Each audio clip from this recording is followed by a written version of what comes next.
A'udzu billahi minasyaitonir rajim. Bismillahirrahmanirrahim. Uhayyikum bittahiyyatil Islam. Salam. Assalamu alaikum warahmatullahi wabarakatuh. Alhamdulillah summa alhamdulillah. Alhamdulillahi rabbil alamin. Wassalatu wassalamu ala asyrafil anbiya wal mursalin wa ala alihi wa sahbihi ajma'in. Subhanaka la ilma lana illa ma 'allamtana innaka antal alimul hakim. Rabbi shrah li sadri wa yassir li amri wahlul 'uqdatam min lisani yafqahu qawli. Anamal insana ma lam ya'lam. Alhamdulillahi rabbil alamin wal 'aqibatu lil muttaqin wala 'udwana illa 'alal zalimin. Ashhadu wa nashhadu an la ilaha illallah wahdahu la syarika lah wa ashhadu wa nashhadu anna muhammadan abduhu wa rasuluh. Allahumma salli wa sallim ala sayyidina Muhammad wa ala alihi wa sahbihi ajma'in. Wala hawla wala quwata illa billahil aliyil azim. Wala hawla wala quwata illa billahil aliyil azim. Wala hawla wala quwata illa billahil aliyil azim. Wa ba'du.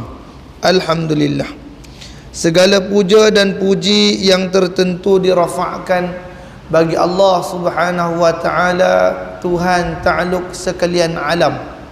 Dialah Tuhan yang layak disembah dengan sebenar-benar sembah, dan Dia jugalah Tuhan yang telah menciptakan kita, yang pada asalnya daripada setitik air yang tidak bererti dinamakan ia sebagai mani, lalu disimpan di dalam sebuah empangan yang kukuh dinamakan ia sebagai rahim ibu. Dalam tempoh dan waktu yang ditetapkan, maka lahirlah kita ke dunia ini diiringi dengan nikmat-nikmat daripada Allah subhanahu wa ta'ala. Dan sebesar-besar nikmat yang kita perolehi pada malam yang mulia ini adalah nikmat Islam dan iman. Selawat beserta salam ke atas junjungan besar kita Nabi Muhammad sallallahu alaihi wasallam, yang mana syafaat dan bantuan daripada baginda Nabi lah yang kita dambakan di akhirat kelak, ke atas ahli keluarganya, para sahabatnya dan orang-orang yang mengikuti jejak langkahnya. Alhamdulillah, syukur kita kehadrat Allah subhanahu wa ta'ala pada malam yang mulia ini dapat lagi kita berkumpul dan berhimpun, dipertemukan di dalam rumah Allah ta'ala yang mulia ini. Dinamakan ia sebagai Masjid Al-Ansar, Cenderung Balai, Teluk Intan, Perak, Darul Ridwan, insyaAllah, bagi membicarakan sebuah kitab yang dinamakan ia sebagai Aqidah Ahli Sunnah wal Jamaah, yang dikarang oleh Haji Sa'id bin Haji Ibrahim Matan, Mufti Kerajaan Negeri Sabah di bawah Bayu. Maka sambung kita perbahasan, tak berganjak jauh daripada muqaddimah lagi. Masya-Allah. Betul? Masih muqaddimah kita? Insya-Allah. Yang Arab tu dah habis dah. Sambungan hari ini, wassalatu wassalam.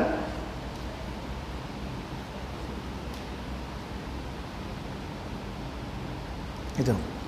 A'udzu billahi minasyaitonir rajim. Bismillahirrahmanirrahim. Qala al-musannif rahimahullahu ta'ala wa bi'ulumihi fi kitabihi wa nafa'ani fid dharainil amin. Sambung mana kita hari ini?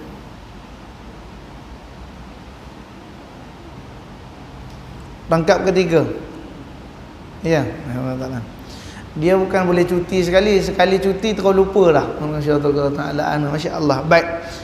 Kata pengarang kitab rahimahullah taala dalam pujiannya, wassalatu wassalamu ala Muhammadin habibillah wa khatamir rusulil anbiya'i safwatul khalqi wa khiratihim wa imamul anbiya' wa sayyidihim sahibil liwal hamdi wal maqami mahmudi wal haudi wal murudi wa sayyidi kulli mauludi wa ala ikhwanihi al anbiya'i wal mursalin wa ali baitihi tayyibin at-tahirina wa sahabati bararatin rasyidina wa man tabi'ahum bi ihsanin ila yaumiddin. Siri lalu telah kita bahas wassalatu wassalamu ala Muhammadin habibillah wal khatamir rasulil anbiya. Hari ini kita sambung kalimat safwatul khalqi wa khiratihim wa imamil anbiya'i wa sayyidihim. Dan Nabi SAW itu merupakan sebaik-baik makhluk yang dijadikan oleh Allah Ta'ala wa khiratihim, dan ialah yang terbaik daripada apa yang Allah jadikan, hingga martabatnya diangkat sebagai wa imamil anbiya'i, dan Nabi Muhammad itu merupakan imam bagi sekalian Nabi. Jadi ada Nabi itu berapa banyak Nabi yang kita sedia maklum? Nabi ada 240,000 orang. Masya Allah, tabarakallah, 240,000 orang. Tapi jadi 313 orang. Dan ditapis menjadi 25-nya itu adalah Rasul. Masya Allah. Jadi Rasul-Rasul itu tadi daripada 25 ditapis menjadi 5. Itu dinamakan Rasul Ulil Azmi. Masya Allah. Kemudian daripada 5 orang itu tadi, maka diangkat salah seorangnya sebagai Imamul Anbiya wal Mursalin, iaitulah Muhammadun sallallahu alaihi wasallam. Insya-Allah. Dan wasayyidihim, bukan saja dia menjadi imam kepada sekalian nabi-nabi itu tadi, bahkan dia merupakan penghulunya. Inilah Nabi sallallahu alaihi wasallam, kemuliaan yang sangat tinggi, kemuliaan yang sangat hebat Allah Ta'ala berikan kepadanya, hingga ia merupakan penghulu bagi sekalian Rasul. Kita sedia maklum bahawa Nabi Adam alaihissalam itu dipanggil sebagai Abul Bashar, bapa kepada sekalian manusia. Adam alaihissalam. Ibrahim Abul Anbiya, bapa kepada sekalian para nabi.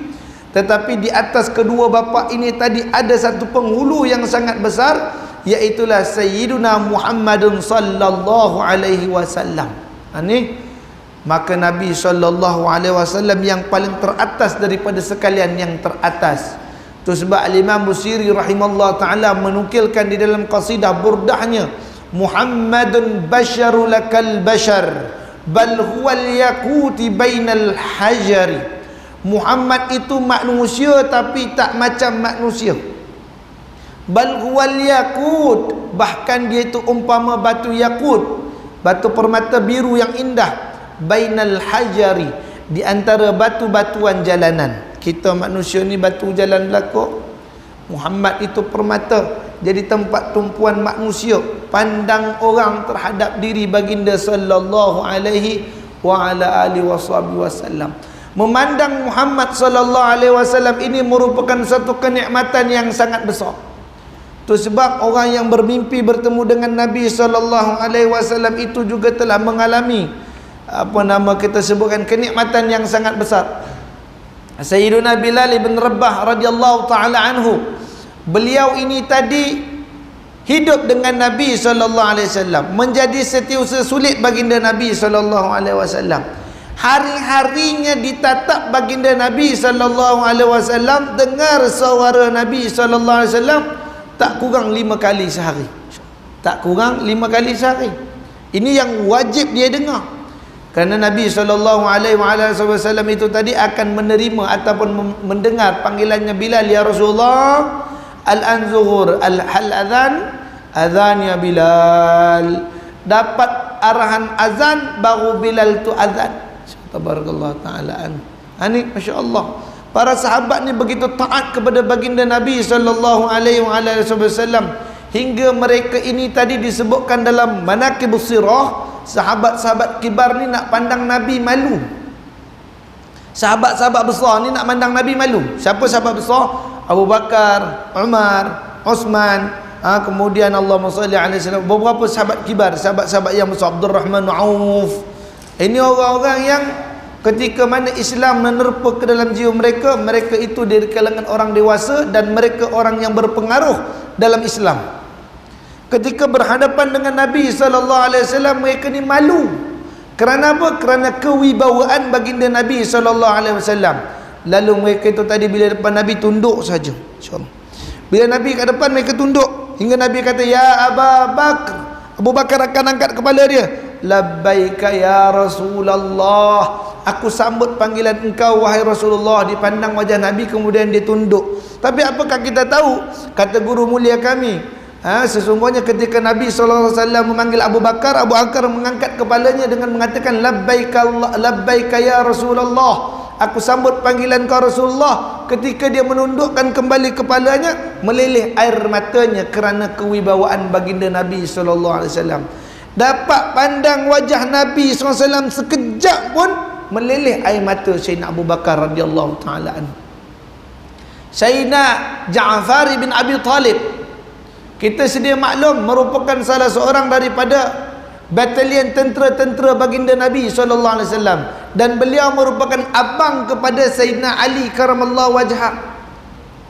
Ayahanda ibnu rahmatullah ta'ala sekalian, Ja'far bin Abi Talib ikut turut serta dalam perang, masuk sama dalam perang, dan beliau ditugaskan untuk memegang panji bendera Islam. Itu sebab kita akan masuk di sini apa? Sahibul liwa'i wal hamdi. Al-liwa' ini adalah salah satu daripada nama bendera baginda Nabi SAW. Bendera bawa pergi perang. Ketika mana Ja'far ibn Abi Talib masuk ke dalam medan perang, lalu diberikan bendera panji-panji Islam tadi kepada para sahabat radhiyallahu ta'ala anhum, antaranya Abdullah Ar-Rawaha. Kemudian diberikan kepada beberapa orang sahabat, antaranya ialah Ja'far bin Abi Talib. Ja'far ketika pegang panji bendera tu bawa. Perang orang Arab ni tak macam perang komunis, tak macam perang orang-orang Britain, tak macam perang orang Eropah. Perang Eropah siapa banyak mati dia kalah. Siapa yang menang iaitu orang yang banyak dan berjaya menawan. Itu bagi perang orang-orang Eropah. Islam dan Arab tak begitu. Perang orang-orang Arab bagaimana? Siapa yang pegang bendera, bendera itu dikibarkan. Kalau jatuh je pemegang bendera, maka menanglah mereka.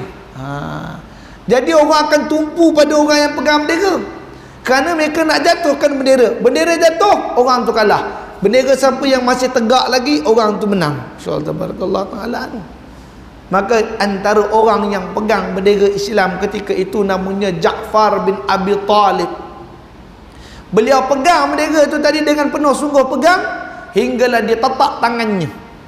Tentera musuh tetak tangan dia, tapi sayang tetakan itu kurang kuat hingga menyebabkan tangan Sayyidina Ja'far bin Abi Talib ni, tuan-tuan, kita tengok tak putus. InsyaAllah tak putus tangan dia tadi tu, maknanya terkulai. Tangan tadi terkulai namun tak boleh nak gerak dah.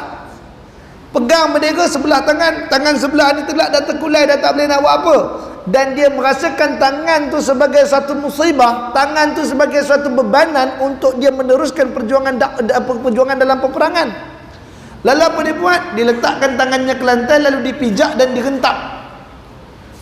Rentak tangannya, putus, tercabut. Siapa dia? Sayyidina Ja'far bin Abi Talib. Putus tangan dia dalam medan perang. Ditetak lagi orang pada sebelah kanannya pula. Tetak lagi tangannya pula. Masya Allah. Putus terus tangannya. Dua-dua tangan tak ada.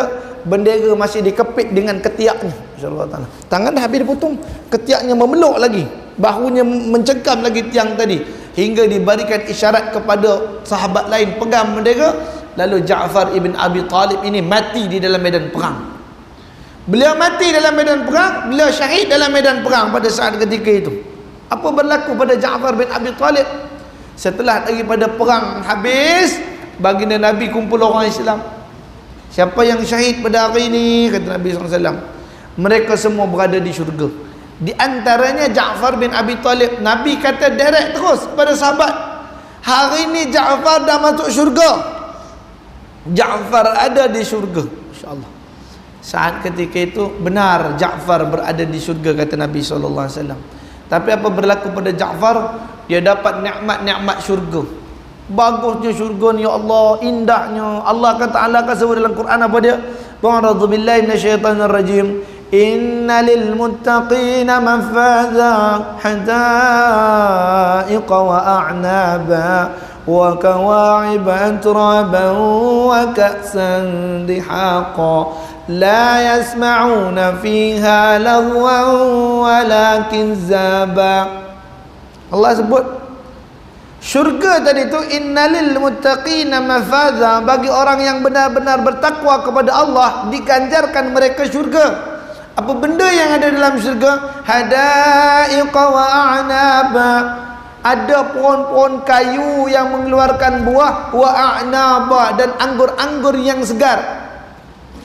Wa kawa'iba atraba, dalamnya ada bidadari-bidadari yang sentiasa menunggu. Wa ka'san dihaqa, sebaya semua bidadari tadi duk tunggu bang, mari bang. Dan bidadari ni bukan orang yang curang. Kalau bukan itu suaminya, kalau bukan itu pasangannya, dia takkan layan, melainkan dinantikan juga suaminya untuk masuk ke dalam syurga. Wa kawa'iba atraban wa ka'san dihaqa, besar nikmat tu. Ada nikmat lagi besar pada dia. La yasma'una fiha laghwan walakin zaba, dalam syurga tu nanti kita takkan dengar ada sebarang laghwan, kata orang Perak cakap lara, kata sia-sia, insya-Allah, cakap-cakap yang tak mendatang faedah, tak ada dalam syurga. Walakin zaba, ataupun penipuan memang tak ada dalam syurga. Kamu takkan dengar ada orang berdusta dalam syurga. Maka disebutkan bahawa sungguhnya Ja'far bin Abi Talib ini, beliau merupakan salah seorang sahabat Nabi yang dapat masuk syurga, kata Nabi SAW. Ketika dia kecapi nikmat-nikmat syurga tadi yang indah, sekejap dia rasa seronok dia. Lalu dia katakan kepada Allah Ta'ala, ya Allah, sesungguhnya segala nikmat yang kau beri ini sangat indah dan sangat menarik bagi diriku, tetapi hari ini aku kekurangan satu nikmat yang sangat besar bagi diriku. Apa dia?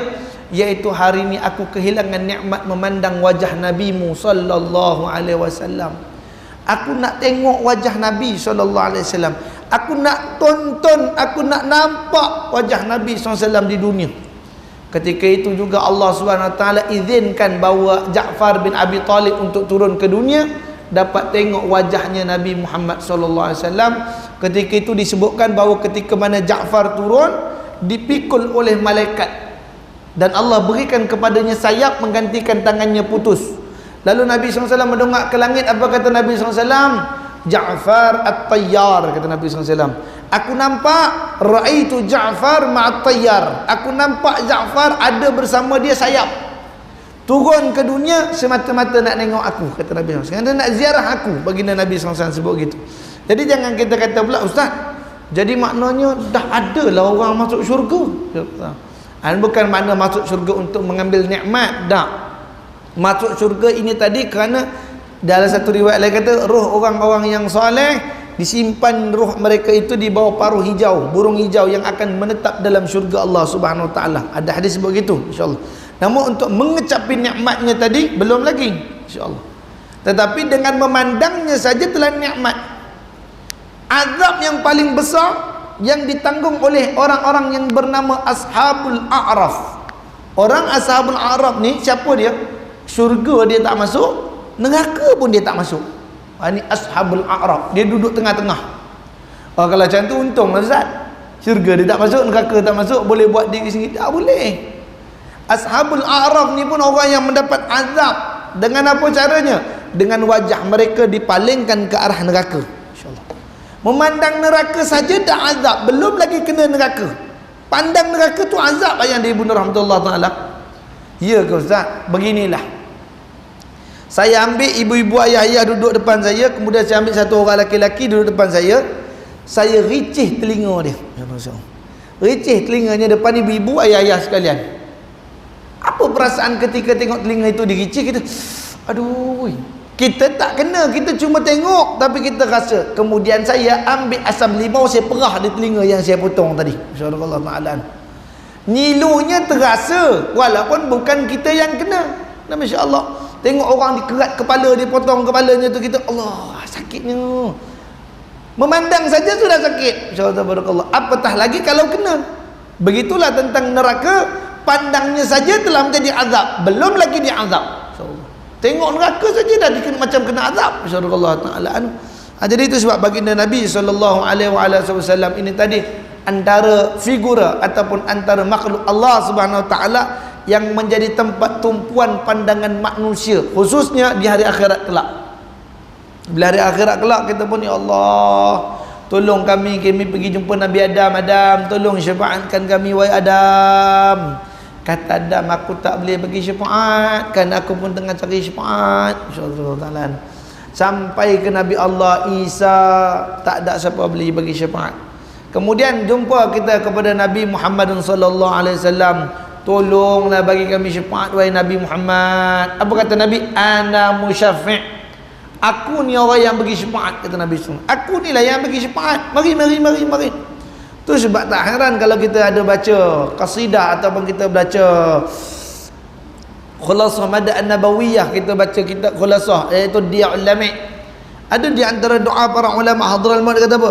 Rabbi faghfir li zunubi ya Allah bi barakatil hadi musyaffa' ya Allah. Rabbi faghfir li zunubi ya Allah bi barakatil hadi musyaffa' ya Allah. Rabbi faghfirli, wahai Tuhanku ampunkan dosa aku. Rabbi faghfirli zunubi, dosa-dosaku ya Allah.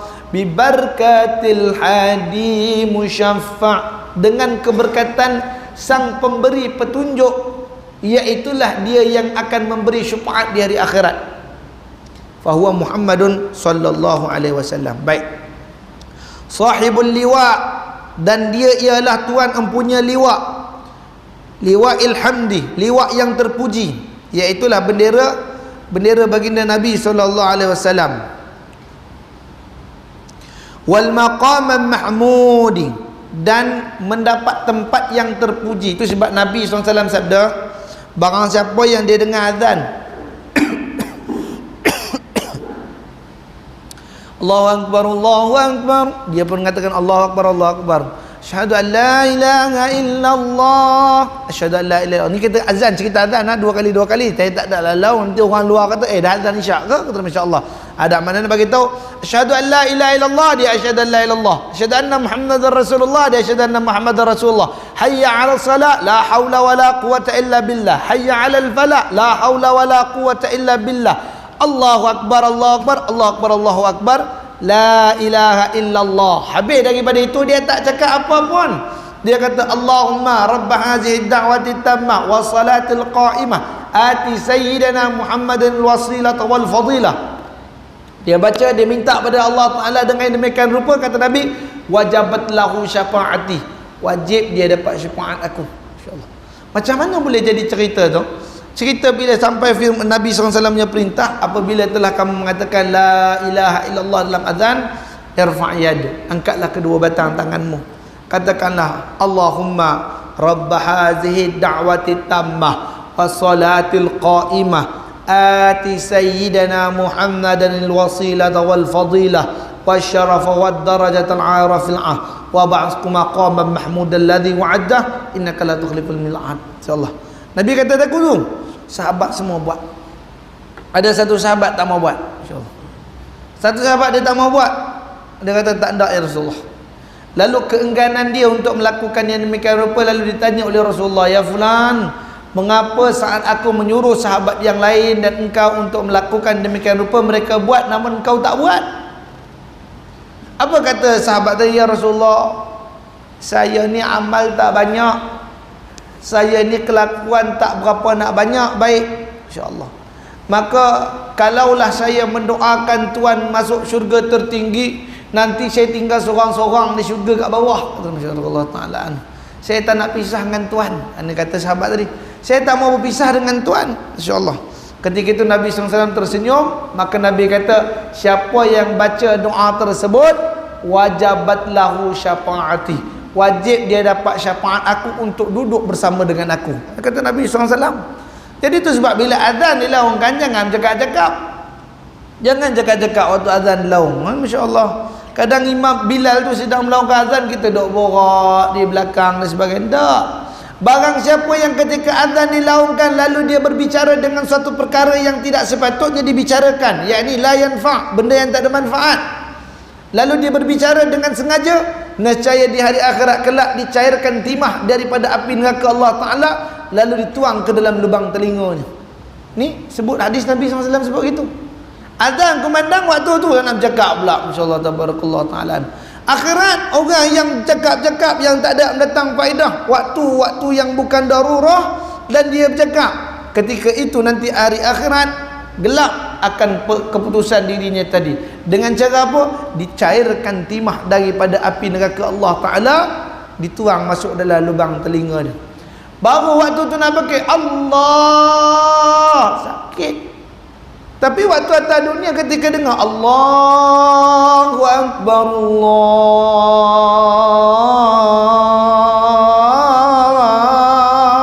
Akbar, kita pun duk sibuk borak. Dah bila masuk dalam kubur nanti baru beria kita nak menyebut nama Allah Ta'ala.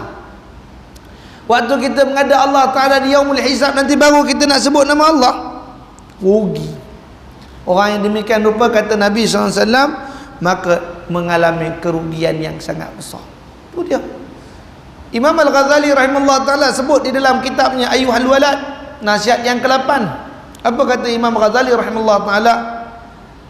Sesungguhnya nanti apabila kalian telah bertemu dengan Allah Ta'ala, masuk dalam barzakh, ketika ditanya di orang-orang dalam kubur itu, iaitu para malaikat, diazab mereka dalam kubur nanti, mereka kata apa? Rabbana absarna wa sami'na farji'na na'mal salihah. Rabbana, wahai Tuhanku, absarna, aku dah nampak, aku dah tengok, wa sami'na, dan aku dah dengar dah apa benda yang diceritakan atas dunia dulu ni, aku dah nampak dah berlaku datang dalam kubur ni. Apa kamu nak buat?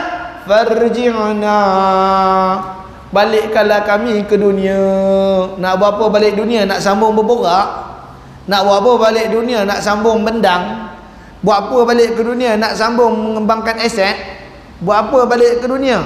Balik ke dunia, kata dia, na'mal salihah, kami nak buat amal soleh ya Allah. Bagilah kami peluang balik ke dunia nak buat amal soleh. Apa kata dia Allah Ta'ala?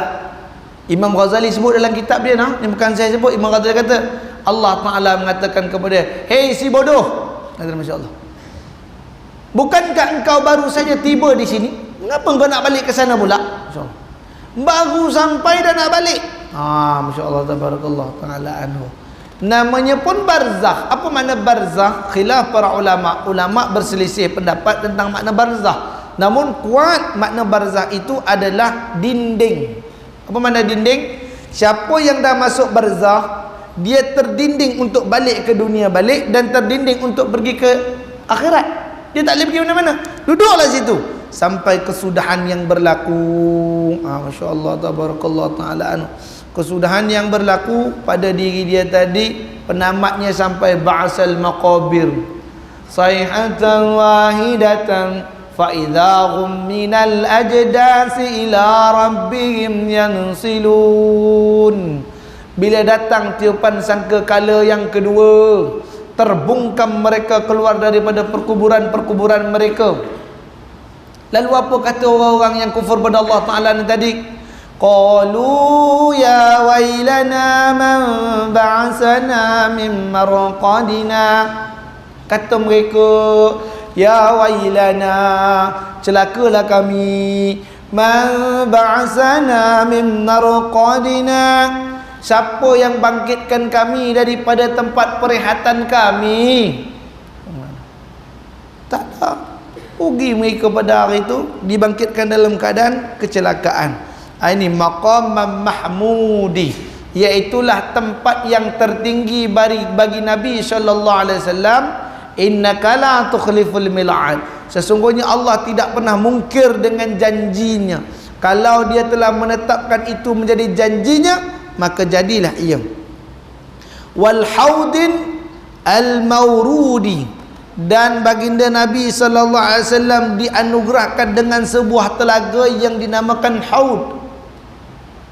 Haud ni satu telaga yang Nabi SAW cerita. Bila kita sampai dalam satu perjalanan, mana-mana orang yang dapat minum sesudu air daripada telaga haud, la atashin abadan, selama-lamanya dia takkan haus. Orang ni takkan pernah haus kalau dah pernah minum air telaga haud. Masya Allah. Telaga haud, kata Nabi SAW, tak usah takut. Panjang dia saja mengambil masa 1 bulan perjalanan seekor unta merah. InsyaAllah ta'ala. Perjalanan unta merah 1 bulan. 1 bulan daripada mana? Masya Allah tabarakallah ta'ala anu. Unta maksimum lah kita kata, contoh, dia boleh berlari 80 km per jam. 80 km per jam.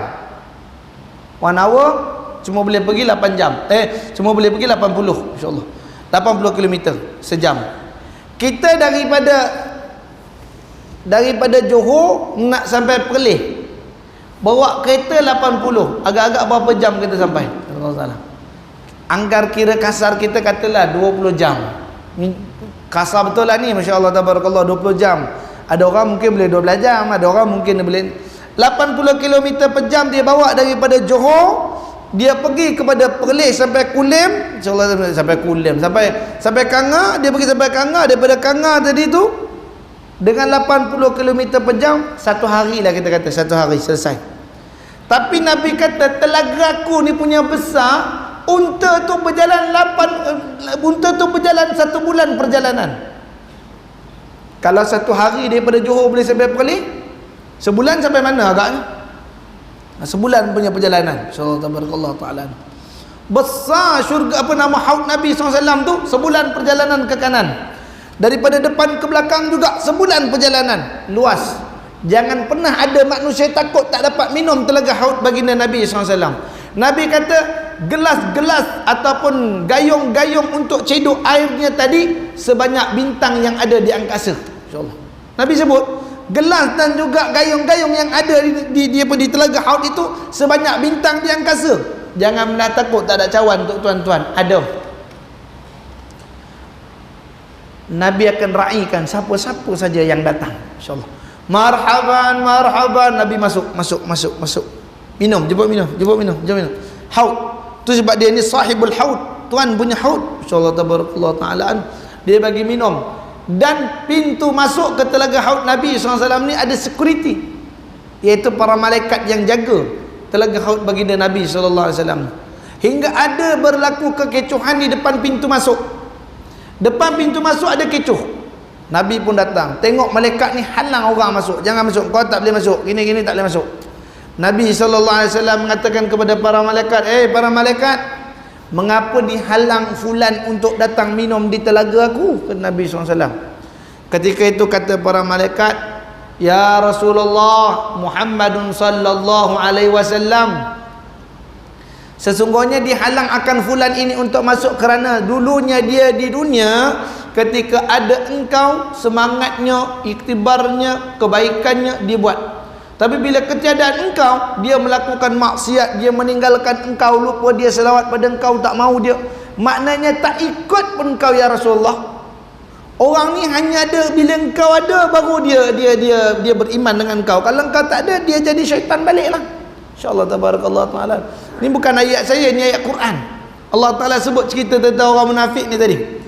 Kata Allah Subhanahu wa taala dalam Quran pada surah Al-Baqarah, antara ayat awal kan kita kata, Allah Ta'ala kata, masaluhum kamasalil ladzi istawqada nara falamma adaat. Allah Ta'ala kata, perumpamaan orang-orang itu tadi ialah seperti orang yang dinyalakan api baginya di dalam kelab malam. Masalul ladzi istawqada nara falamma adaat ma haulahu zahaballahu binurihim. Hingga Allah Ta'ala cabutkan kembali cahaya itu daripada diri mereka. Maknanya ketika ada dengan imam, ketika ada dengan orang beriman, ketika itu mereka mengatakan qalu amanna, kami ni beriman. Insyaallah tabarakallahu taala. Tapi bila mereka ala syayatinihim, mereka bila berada dengan syaitan-syaitan mereka, orang-orang yang jahat di kalangan mereka, mereka kata kami ni cuma olok-olok je dengan orang beriman tu. Nampak geng-geng pakai sungkuk, kita pun pakai sungkuk. Insyaallah tabarakallahu taala. Nampak orang berjubah, kita berjubah juga. Namun bila keluar daripada rumah Allah Ta'ala itu tadi, mereka menjadi kembali akan kelakuan-kelakuan jahatnya itu. Ini malaikat kata gitu. Apa Nabi SAW kata? Syu'un. Apa nama syu'un? Ini bahasa agak kasar sikit. Perambat dia keluar. Tak boleh masuk. Halau dia Nabi. Nabi ni tak pernah kedekut. Huwa sahibut tawaduk. Dialah tuan punya tawaduk. InsyaAllah tabarakallah ta'ala. Dia orang yang paling karimah, orang yang paling pemurah. Itu sebab kita kalau bahasa Arab ni kita banyak banyak perkataan yang berlainan erti, tak macam bahasa Melayu. Kalau kita kata pemurah, dermawan, sama. Arab tak. Dalam bahasa Arab dia begini, dia ada yang pertama, dia ada dipanggil sebagai orang yang sebagai Allah Masya Al-Jud, Jud. Yang kedua dipanggil Karim, Subhanallah Ta'ala. Yang ketiga dipanggil Bakhil. Yang keempat dipanggil Syakhin, Subhanallah Ta'ala. Al-Jud, apa makna Jud? Dermawan. Minta maaf, Jud maknanya pemurah, Subhanallah Ta'ala, pemurah. Yang kedua Karim, mana Karim? Dermawan, insyaAllah.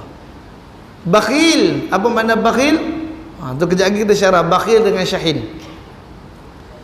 Bakhil ni bukan makna kedekut, insyaAllah. Bakhil ni bukan makna kedekut. Orang tu, kau kedekut, bakhil kau ya, insyaAllah. Bakhil bukan makna kedekut. Allah yarham Tan Sri P. Ramlee pun dah bagi tahu pada kita, dia dah ajar dah. Bakhil tu bukan kedekut. Itu sebab di dalam cerita Labu Labi, apa kata dia? Nasib si Labu Labi, tuannya tu dinamakan siapa? Haji Bakhil bin Lebay Kedekut. Maknanya bakhil tu satu benda, kedekut satu benda. Haji Bakhil bin Lebay Kedekut. Bakhil ni bukan makna dia tak bagi, insyaAllah. Bakhil ni maknanya ialah dia boleh bagi, minta 1 juta pun dia bagi, tapi apa syarat dia? Apa manfaat untuk saya? Saya dapat apa? Pulangan apa yang dapat pada saya? Itu masuk bakhil, insyaAllah. Itu sebab Haji Bakhil, tengok ketika mana Labu Labi, insyaAllah, datang satu orang minta sumbangan, insyaAllah. 2 orang datang minta sumbangan untuk anak yatim. Kalau kita ingat cerita tu lah, Assalamualaikum, kata Masya Allah. Waalaikumsalam, kata Tuan Haji Bakhil ada di rumah, kata Masya Allah. Siapa ni ya? Oh, kami daripada rumah anak-anak yatim, datang nak minta sumbangan, Masya Allah. Katanya, hei Labi, apa nama, Masya Allah, Pak Encik demam, kata Masya Allah. Tadi Syekh walafiat demam pula, masuk pendek cerita sampai ke dalam. Apa kata orang tadi? Tuan Haji Bakhil, kami ni daripada rumah anak-anak yatim, kata Masya Allah, nak minta sumbangan. Apa kata Haji Bakhil? Oh, anak yatim, kesian, kata Masya Allah. Labi, kata, kau cuba tengok dalam baju tu ada berapa labi, kata Masya Allah. Labi pun tengok dalam kocik ada RM1, ada RM1 baik, kata Masya Allah. Bagus, kau bagi semua orang tu, kata dia, Masya Allah. Dibagi pada orang tu RM1 je pejek, kata Masya Allah. Kata Labi RM1, budak-budak mana boleh pegang duit banyak-banyak, kata Masya Allah. Maknanya tak ada manfaat untuk dia, boleh bagi, dia bagi. Keduanya datang satu orang lagi namanya Cikgu Murni. Sampai Cikgu Murni datang nak minta sumbangan rumah anak-anak yatim. Sehat Haji Bakhil keluar daripada selimut, insyaAllah, bagi selak serban atas peti besi, kiok gitu, Masya Allah, keluar duit. Cikgu Murni, ini sumbangan dari Haji Bakhil, kata Masya Allah. Terimalah, kata Masya Allah. Masya Allah, terima kasih Haji Bakhil, Masya Allah. Sama-sama, kata Masya Allah. Dia boleh bagi duit banyak, kenapa? Kalau dia tak bagi duit banyak-banyak, ingat dia boleh pergi piknik tepi pantai dengan cikgu besar, Masya Allah. Boleh sama-sama dengan budak-budak dengan Cikgu Murni duduk di tepi pantai, pakai seluar pendek, lupa ikat serban. Tak boleh. Dengan sebab dia boleh bagi duit tadi, itulah dia akan dapat kepentingan untuk dirinya. Ini bakhil, insyaAllah. Bakhil ni bukan makna kedekut, tak, insyaAllah. Bakhil ni makna untuk kepentingan dia. Dia boleh bagi banyak, berapa aku dapat, insyaAllah. Yang ketiga, yang keempat namanya Syakhin. Syakhin ni kata orang Melayu apa dia? Tai hidung masin. Masya-Allah. Dia memang tak boleh bagi. Dia tak boleh bagi punya cerita. Masya-Allah, tabarakallah taala an. Saya buat perumpamaan mudah bakhil dengan Syakhin. Bakhil begini. Bakhil saya ajak Ustaz Kamil, masya-Allah Ustaz. Lepas kuliah ni jom kita pergi minum Ustaz. Masya-Allah. Ustaz Kamil ni dia sibuk. Dia orang besar. Ni masya-Allah, inspektor penjara. Masya-Allah, tabarakallah taala anu. Jadi dia ni banyak kerja. Dia ajak pula dia Ustaz Ridwan, jom pergi minum Ustaz, kata masya-Allah. Saya yang mengajak dia, mengambil masa dia, saya pergi ke kedai dengan dia. Tak boleh lama. Jadi order minum je, tak ada order makan. Bagi saya air teh tarik satu. Ustaz apa? Air kopi satu, insya-Allah. Dia order kopi, saya order teh tarik, insya-Allah. Maka ketika habis-habis minum kata, "Adik, kira insya-Allah. Semua RM6 Ustaz. Apa benda RM6? Masya-Allah. Benda apa RM6? Kopi RM3, teh ni RM3. Cakap dah RM3. Saya bayar kita. Nah RM3 insya-Allah. Nah RM3. Orang bakhil ni dia bayar untuk diri dia aja. Ustaz, Ustaz bayar sendiri ya. Masya-Allah. Ini orang bakhil. Bayar diri kerana dia tak ada kepentingan. Syakhin ni siapa pula? Syakhin ni itu ialah orang yang mana Syakhin bakhil tadi dia bayar sendiri. Syakhin macam mana? Syakhin kita sambung lepas azan. Insya-Allah tabarakallah taala. Bagi laluan azan dulu.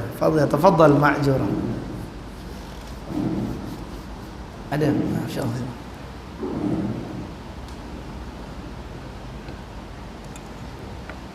Bismillahirrahmanirrahim.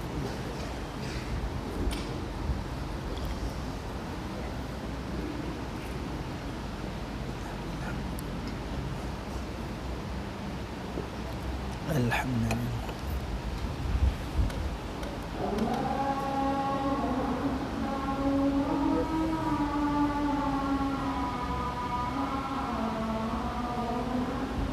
Allahu akbar, Allahu akbar.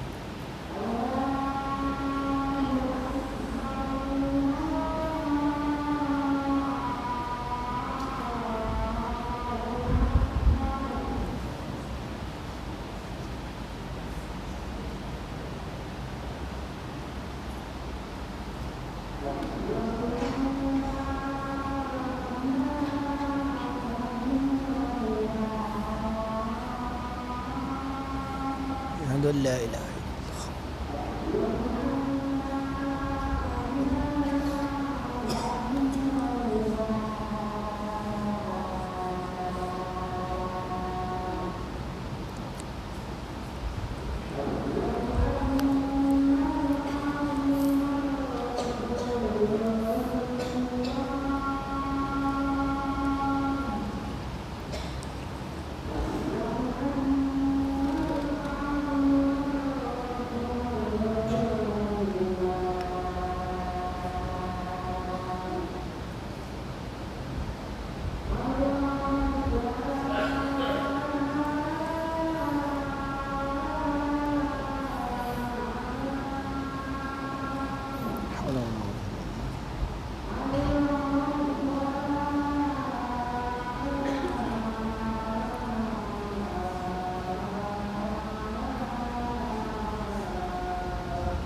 Allah berAllah.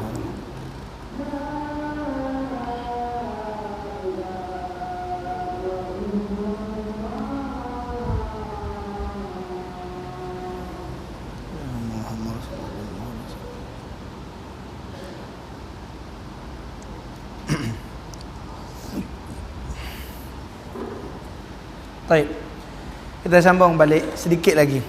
Iaitu berkaitan orang yang bakhil. Bakhil ni siapa dia? Orang yang penting diri dia. Kalau tak ada kepentingan untuk diri dia, maka dia tak bagi apa-apa. Kalau orang yang syakhin ni pula begini, saya cakap, Ustaz Kamil lepas kuliah sekejap lagi kita pergi minum, insyaAllah. Ustaz Kamil ni dia sibuk, tapi dia bagi juga masa dia pada saya yang mengajak dia pergi minum. Kemudian dia order kopi, saya order teh. Dia order kopi, saya order teh. Habis minum saya panggil, dek, kira dek berapa dek? InsyaAllah. Semua RM6 Ustaz, insyaAllah. RM6 insyaAllah. Saya pun jelin pada dia, Ustaz, bagi RM6 Ustaz. Ini orang syahin. Apa dia syahin? Dia punya tahap kedekut tu, sampai nak keluar duit untuk diri dia pun dia tak mau keluarkan, insyaAllah. Pergi makan, nak orang belanja, insyaAllah, tabarakallah. Buat satu perkara, biar orang lain keluar urusan duit. Dia untuk diri dia pun dia tak mau keluarkan. Ini syakhin, punya teruk kedekut. Ini orang Melayu kata tek hidung masin. Untuk diri dia sendiri pun dia tak boleh keluarkan duit. Subhanallah ta'ala. Bukan untuk orang lain. Nak makan roti tu tapi dia duduk berkira-kira, kena keluar RM5 ni, masya-Allah. Tak ada orang nak belanja aku ke? Tu asyahin. Mana dia, masya-Allah. Teruk sangatlah kata, masya-Allah. Tu sebab Nabi SAW tak begitu. Nabi ni orang yang dia kata judun alal jud, lebih pemurah daripada orang yang pemurah. Al-jud ni gelaran kepada Sayyidina Osman. Nabi tu lebih baik daripada Sayyidina Osman. Mana judun alal jud, pemurah daripada yang lebih pemurah. Tabarakallah ta'ala an.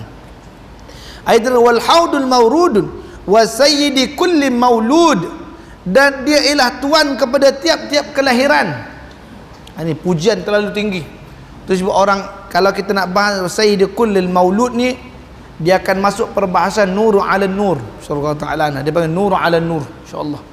Sebab Nabi Muhammad ini ialah penghulu bagi tiap-tiap kelahiran, kerana ia adalah yang pertama dijadikan oleh Allah Ta'ala. Nur Muhammad sallallahu alaihi wasallam itu yang pertama dijadikan Allah. Wa ala ikhwanihil anbiya, dan ke atas saudara-saudaranya daripada sekalian nabi, wal mursalin, dan sekalian rasul, wa ali baiti tayyibin at-tahirina, dan sekalian ahli keluarganya yang baik-baik dan disucikan oleh Allah Ta'ala. Ini tayyibina, mereka ni baik-baik. Ahli keluarga Nabi SAW adalah daripada kalangan orang yang baik-baik, kerana mereka datang daripada zuriat yang baik, iaitu zuriat baginda Nabi SAW. Itu kita sebutkan at-tahirina, yang disucikan oleh Allah Subhanahu wa ta'ala. Akan diberikan Allah Ta'ala gandaan ke atas diri mereka dengan kebaikan mereka laksanakan, dan akan ditimpakan dengan musibah jika sama seperti mana manusia melakukan. Kita buat jahat, dibalas di Allah Ta'ala, begitu juga mereka, insya-Allah tabaraka. Namun Allah menyucikan mereka-mereka ini tadi dengan sebab daripada zuriat baginda Nabi SAW. Wa sahabatihi, dan sekalian sahabatnya, bararatin warasyidin, yang penuh dengan kebajikan dan juga mendapat petunjuk daripada baginda Nabi SAW. Orang yang ada hidup zaman Nabi SAW ni, kalau nak banding dengan kita, tak terbanding kita, insya-Allah. Nabi dulu tak pernah buat pengumuman. Nak cerita ni sahabat ni, Islam maju dulu, Nabi tak pernah buat pengumuman, tuan-tuan, kita nak buat Masjid Nabawi ni perlu sumbangan 60,000 dinar. Marilah kita di belakang tu ada tabung, bolehlah masuk derma. Tuan-tuan, kita nak pergi perang, biaya perang kita kurang, jadi minta tolonglah sumbangan, ada tabung di belakang, tolong derma. Tak ada zaman Nabi SAW. Kita boleh katakan perkataan tu bid'ah. Masya-Allah Ta'ala, masya-Allah. Nabi tak buat zaman Nabi SAW. Minta mana kita kata gitu, kenapa? Nabi SAW bila dia umum dia, ya ma'syaral muslim, hei orang Islam, kita akan pergi perang Hunain, kata Nabi SAW. Kita akan pergi perang Hunain. Abdurrahman Auf dan angkat tangan, ya Rasulullah, 300 ekor unta, siap. Kata sahabat yang lain pula, kata Uthman, ya Rasulullah, makan dan minum, pakaian perang semua aku siap. Sahabat yang lain pula, ya Rasulullah, telah aku siapkan selipar untuk berjalan kaki, siap. Nabi ada minta, kita kurang 3 ekor itu unta, kita kurang pedang, kita kurang, tak, Nabi tak sebut. Itu yang orang Islam sekarang nak kena ambil. Bila pihak masjid kata, tuan-tuan, insya-Allah masjid kita dah tersergam indah, cuma kita kekurangan bilik pengurusan jenazah. Baru sebut itu je, kita kurang bilik pengurusan jenazah. Tuan pengurusi, jangan risau, 40 pelet batu bata saya sponsor, insya-Allah tabarakallah taala. Tuan pengurusi, simen 3 karton, 3 kotak, apa nama, 3 pelet saya hantar, insya-Allah tabarakallah taala. Tuan pengurusi, pasir 5 lori saya hantar. Kalau macam tu, agak-agak masjid ada buntu tak untuk mendapatkan biaya? Tak ada. Tu sebab Masjid Nabawi tu boleh besar lagu tu, insya-Allah tabarakallah taala. Tu sebab makmurnya mereka tu kerana kesedaran daripada penduduk Madinah tentang pentingnya ta'awun ala birr. Ta'awanu ala birri wa taqwa tu tadi. Mereka kerjasama untuk melaksanakan ketakwaan. Ini kadang jenuh pengurusi, tuan-tuan, kita nak buat bilik jenazah, tuan-tuan, bilik pengurusan jenazah, sumbangan yang diperlukan sebanyak 60,000. Takat ni kita baru dapat dah 3 minggu kita minta baru dapat 600 tuan-tuan. Nak pakai 60,000 baru dapat 600. Dok minta dah 3 bulan. Orang semua buat nuhin je, masya-Allah taala. Buat nuhin kata orang berak buat tak tahu je. Adalah orang bagi nanti tu, adalah orang bagi tu. Nabi SAW kata, janganlah kamu menghina para peminta itu. Berikanlah kepada mereka walaupun nilai yang kamu beri itu sebesar kepala lalat. Nilai duit yang awak bagi tu besar kepala lalat je nilai dia. Berapa sangat harga lalat? InsyaAllah. Lalat ada harga? Tak ada harga. InsyaAllah tabarakallah ta'ala. Mana tahu tiba-tiba akhir zaman nanti hadis Nabi tu makbul, tiba-tiba lalat pula jadi ubat kepada coronavirus ke? InsyaAllah ta'ala. Masya-Allah. Nabi kata berikan kepada mereka, jangan kamu hina para peminta kerana mereka dah cukup hina ketika meminta. Minta ni tuan-tuan malu. InsyaAllah. Tuan-tuan, kita daripada begini-begini pihak masjid ingin buat begini, segan tebal muka minta. Anda menghina mereka dengan tidak memberi, itu lebih hina. Subhanallah taala. Itu dia nak hadis Nabi. Saya sebut ni hadis Nabi. Tu sebab majunya zaman sahabat, Nabi boleh singgah di Quba, boleh buat masjid. Boleh buat masjid di Quba. Berdua je dengan Abu Bakar. Siap masjid di Quba. Sampai di masjid Nabi, sampai di Madinatul Munawwarah. Beli tanah fidak, insyaallah tabarakallah taala, tanah milik 2 anak yatim. Macam mana? Abu Bakar bagi duit terus, insyaallah tabarakallah taala. Insyaallah. Ini nak cerita para sahabat radhiyallahu taala anhum. Sebentar tadi sebelum saya datang ke sini pun sempat saya dengar apa nama sahabat kita ada cerita tentang satu orang sahabat Nabi sallallahu alaihi wasallam. Ya masya-Allah. Abu Dandan, insyaallah tabarakallah taala. Abu Dahdah nama dia, masya-Allah. Abu Dahdah. Yang mana cerita ada seorang laki-laki ni, saya refresh balik apa yang diceritakan oleh beliau, insyaallah tabarakallah taala. Ada seorang laki-laki ini tadi dia telah mengecewakan satu anak yatim, jiran dia. Dia ni berjiran dengan anak yatim nakkan pokok. Ada satu pokok yang ditanam depan rumah orang tadi, anak yatim tadi nak pokok tadi. Boleh tak tuan bagi saya pokok ni? Insyaallah tabarakallah taala. Boleh tak tuan bagi saya pokok ni? Kata orang tadi, aku takkan bagi pokok ni dekat siapa-siapa. Ni pokok aku. InsyaAllah tabarakallah. Pokok ni aku punya, aku tak bagi siapa-siapa. Dirayu, diminta, bagilah pada saya, bagilah pada anak yatim minta, orang ni tak nak bagi. Anak yatim ni mengadu pada baginda Nabi SAW. Dia mengadu dengan baginda Nabi SAW. Nabi SAW pun panggil orang tadi, mari kemari, masya-Allah. Apakah benar ini pokok kemilik engkau? Ya Rasulullah, ini pokok saya yang punya. Insyaallah taala. Bolehkah awak hadiahkan kepada anak yatim ni? Nabi yang minta. Nabi kata, boleh tak awak hadiahkan pokok ni pada anak yatim ni? Insyaallah. Kata dia, wahai Rasulullah, ini pokok saya yang punya, sekali-kali saya takkan bagi pada budak ni. Dia tak nak bagi. Kata Rasulullah, kalau begitu tak apalah, boleh tak engkau jualkan kepada budak ni? Engkau jualkan kepada budak ni, insya-Allah. Kata dia, ya Rasulullah, aku punya pokok, aku punya harta, aku punya barang, aku takkan jual pada budak ni, insya-Allah. Sahabat-sahabat ada keliling ni dengar, insya-Allah.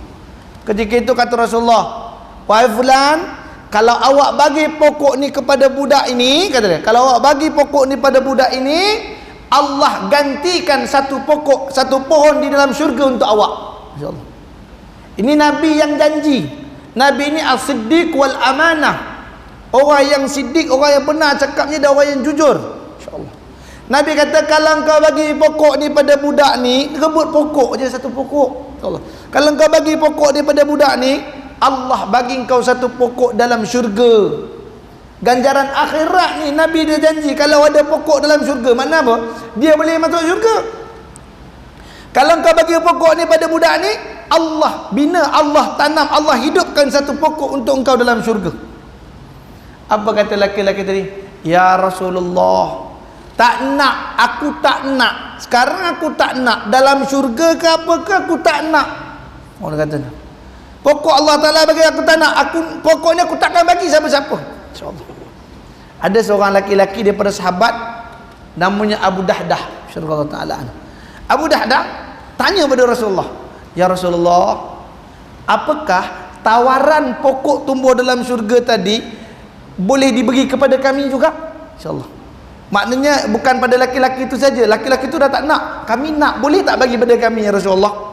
Kata Rasulullah, silakan, terbuka juga untuk kalian siapa yang nak pokok tu, insya-Allah. Laki-laki yang bernama Abu Dahdah ni pergi kejar balik laki-laki tadi. Dia kejar, dia gayunya pada tangan kawan tadi. Wahai fulan, apakah kau kenal terhadap aku yang bernama Abu Dahdah? Kata laki-laki tadi, siapa yang duduk di Madinah tak kenal sama engkau Abu Dahdah? Abu Dahdah ni, dia punya tanaman, dia ada lebih kurang 500 pokok kurma. InsyaAllah 500 pokok kurma ni lebih kurang dalam berapa? Kalau sawit 1 hektar 1 hektar 60 pokok.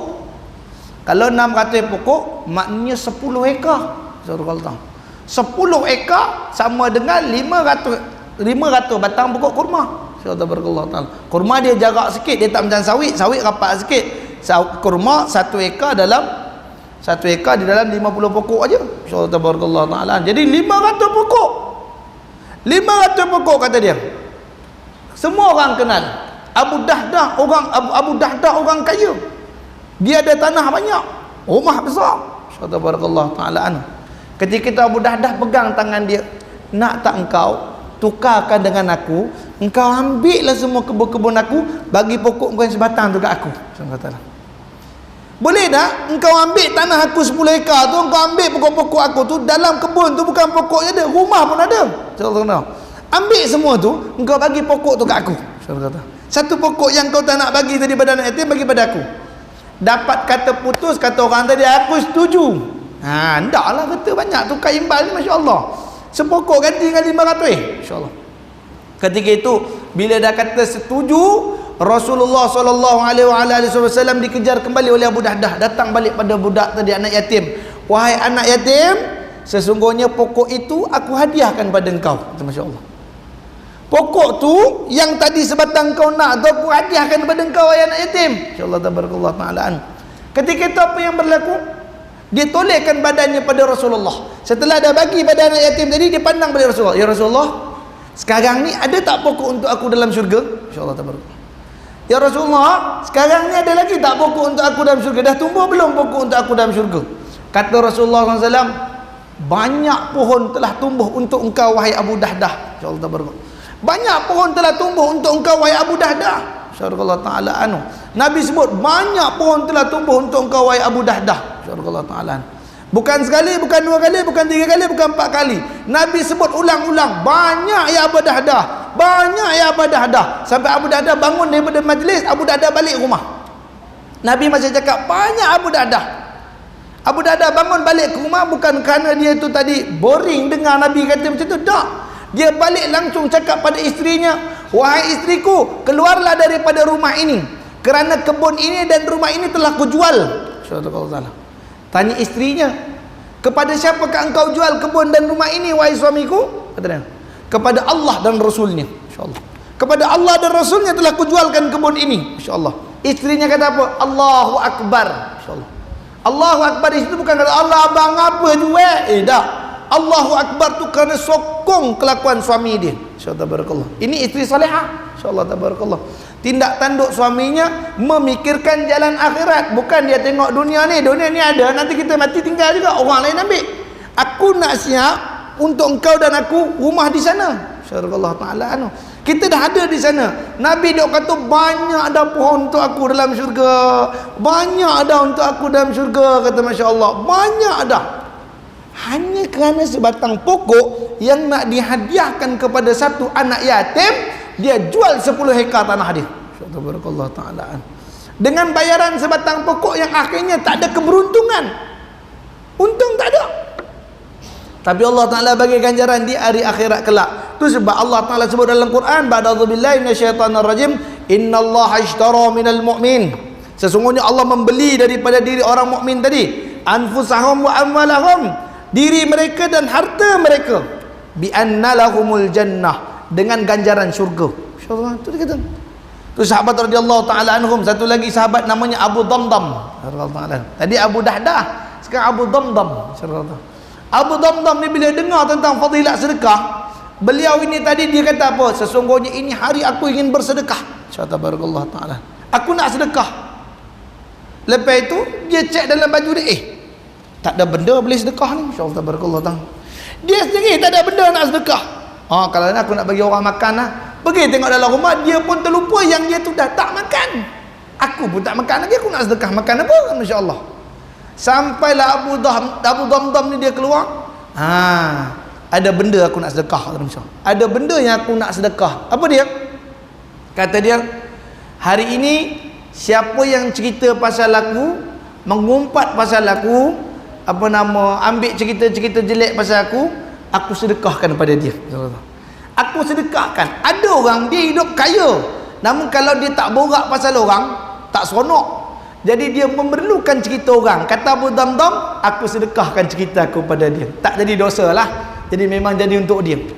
Besok hari Nabi SAW kumpul dengan sahabat dalam masjid. Nabi SAW mengatakan, man, siapa dia yang semalamnya dia bersedekah dengan maruahnya?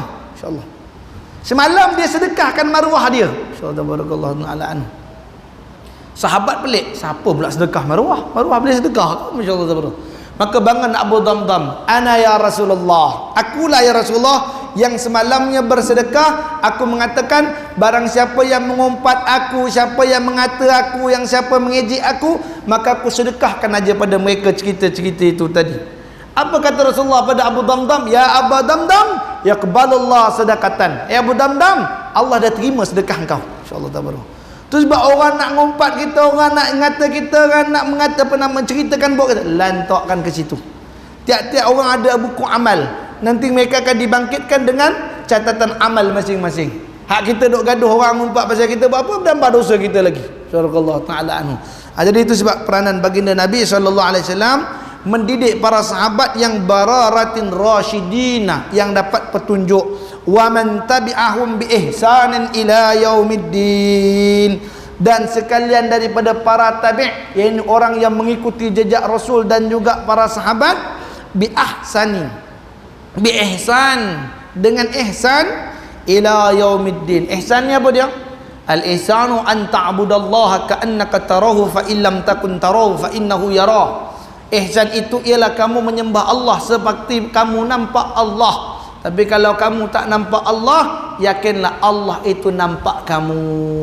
Buat bersungguh-sungguh dalam melaksanakan ketaatan hatta yaumiddin, sampai hari pembalasan. Buatlah amal soleh. Soleh itu kalimah asalnya islah, pembaikan, iaitu amal kita semakin hari semakin baik, semakin hari semakin baik. Bukan hari ni semangat, besok lesu. Maknanya makin baik, makin baik, makin baik. Itu dia insya-Allah. Dan kata pengarang kitab rahimahullah ta'ala, syukur alhamdulillah dengan taufik dan hidayah Allah subhanahu wa ta'ala dan berkat kurnia serta limpah rahmatnya Allah ta'ala, saya yakni pengarang kitab dapat menyempurnakan menyusun kitab akidah ahli sunnah wal jamaah ini untuk dibaca dan dipelajari oleh orang mukmin seluruhnya. Kepentingan akidah ke atas orang-orang mukmin sudah lama diketahui dan tidak pernah dipertikaikan, di mana akidah bermatlamat untuk mengesakan Allah Subhanahu wa taala dan merupakan asas yang terpenting dalam agama Islam.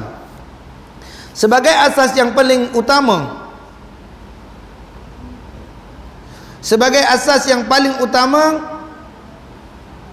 mendasari agama Islam, akidah adalah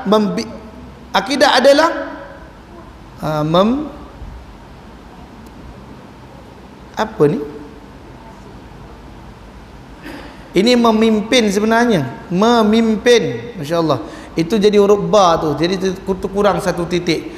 Akidah adalah memimpin dan memandu manusia di dalam pembinaan dan pribadi mukmin yang kamil. Itu pribadi yang berperilaku secara wajar bagi menjadi seorang mukmin yang terbaik di tengah-tengah kemanisan yang beriman. Masya Allah. Jadi ini kata pengarang kitab rahimahullah ta'ala pada 3 rangkap pertama, kata dia kepentingan ilmu akidah tidak lain tak bukan itulah asasnya. Asas. Sahabat radhiyallahu ta'ala anhum ajma'in diajar tentang iman dan akidah terlebih dahulu sebelum mereka mempelajari Al-Quran. Ini sahabat radhiyallahu anhum ajma'in. Mereka tadi telah dididik oleh baginda Nabi SAW tentang keesaan mereka kepada Allah Ta'ala. Itu sebab diazab, dipukul, di apa sekalipun, tak, kerana yakinnya Allah Subhanahu Wa Ta'ala itu ada. Maka insya-Allah nanti kita akan sambung lagi apa yang dikatakan oleh pengarang kitab tentang perbahasannya tentang ruhul aqidah yang perlu digembur-gemburkan, digebu-gebukan di dalam qalbu para mukminin, insya-Allah tabarakallahu taala. Jadi sebelum kita tangguh pengajian pada malam mulia ni, saya buka ruang soalan kalau ada yang ingin bertanya. Falyatafaddal ma'jura.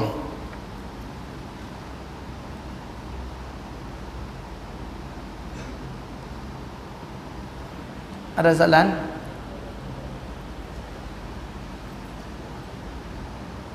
Baik. Sini ada soalan.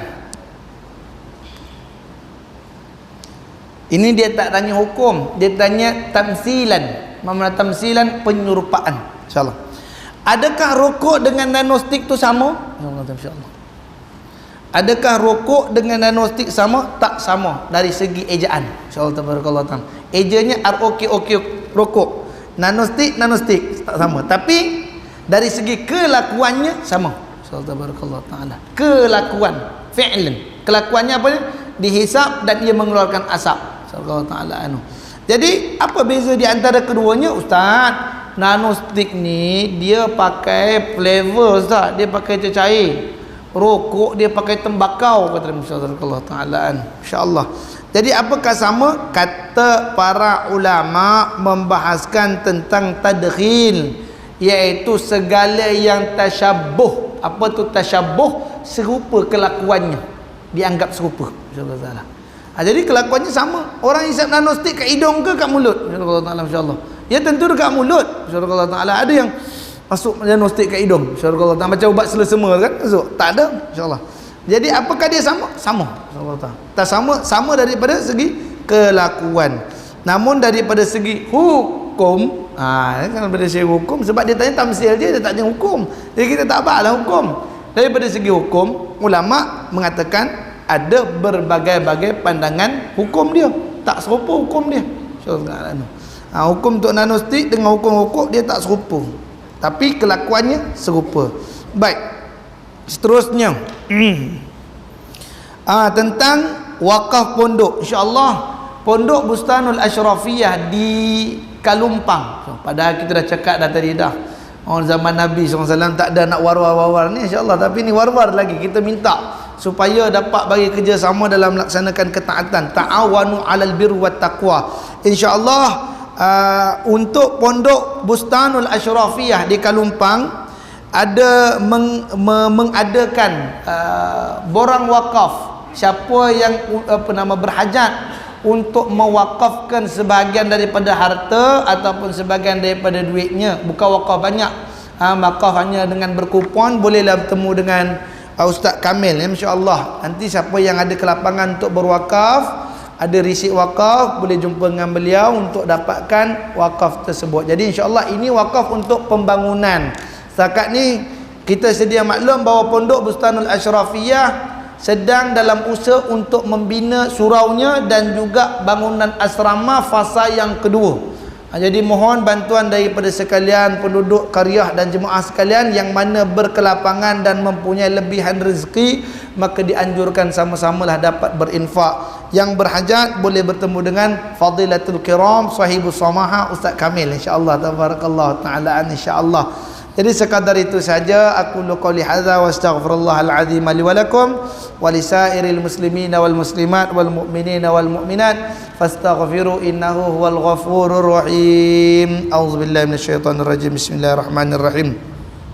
ربنا انفعنا بما علمتنا ربي علمنا الذي ينفعنا ربي فقهنا وفقه أهلنا وقرابة لنا في ديننا مع القدر أنثى والذكر اللهم افتح علينا فتوح العارفين إن الصراط المستقيم صراط الذين أنعمت عليهم من النبي والصديق والشهداء والصالحين وحسن أولئك رفيقا يا أرحم الراحمين صلى الله على سيدنا محمد النبي الكريم وعلى آله وصحبه وبارك وسلم سبحان ربك رب العزة عما يصفون وسلام على المرسلين والحمد لله رب العالمين. تقبل الله منكم. Kita tangguhkan dengan tasbih kafarah dan surah Al-Asr. Subhanakallahumma bihamdika asyhadu an la ilaha illa anta astaghfiruka. Wassalamualaikum warahmatullahi wabarakatuh.